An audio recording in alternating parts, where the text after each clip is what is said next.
Love in the Shadows of the City. Jack Morrison had once been a promising graphic designer, but after losing his job in the last round of tech layoffs, he found himself slipping through the cracks.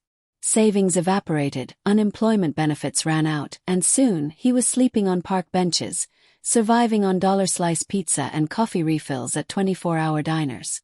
Liza Carter was a poet who had come to New York with a notebook full of verses and a heart full of hope. But rent hikes and gig economy instability left her bouncing between friends' couches until even that ran out.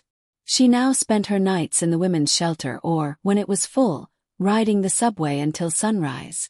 They met in Washington Square Park on a bitter December night. Jack was playing chess for spare change when Liza sat across from him, her fingers trembling from the cold. "You any good?" she asked, breath visible in the air. "Good enough to beat you?" He smirked. She raised an eyebrow. "Try me." 3 games later they were both laughing. Jack had won twice, but Liza had taken the last one with a sneaky queen sacrifice. As the night deepened, they shared stories over stolen Wi-Fi and a thermos of cheap coffee. New York was ruthless, but together they found small mercies. Jack knew which bodegas threw out day-old sandwiches. Liza had memorized the warmest subway stations. They pooled their resources. Jack's street smarts, Liza's charm, scraping together enough for occasional hostel stays when the winter became unbearable. One night, under the flickering lights of a Brooklyn-bound train, Liza read Jack a poem she'd scribbled in her notebook. "We are the city's ghosts. But even ghosts can love, can press close in the dark. And call that enough." Jack kissed her then, tasting coffee and desperation and something sweeter beneath it. Reality was never far behind. Jack's old backpack, holding his last good pair of clothes, was stolen. Liza got sick from the cold, coughing violently in the shelter line. They fought, over money, over fear, over the crushing weight of what next. "We can't keep doing this," Jack said, fists clenched. "Then what?" Liza shot back. "You got a better plan." Silence. The truth was, neither of them did.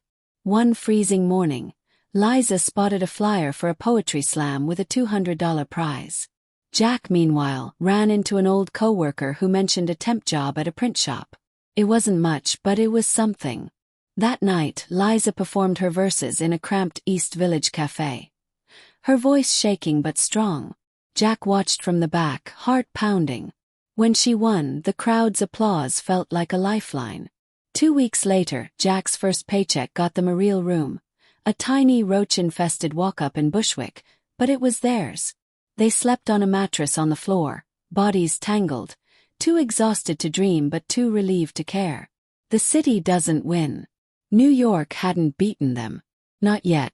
Liza kept writing, her poetry now tinged with hard-won hope. Jack picked up freelance design work when he could. They were still broke, still struggling, but no longer alone. On the roof of their building, watching the skyline glitter, Liza whispered, "We're gonna make it, right?" Jack squeezed her hand.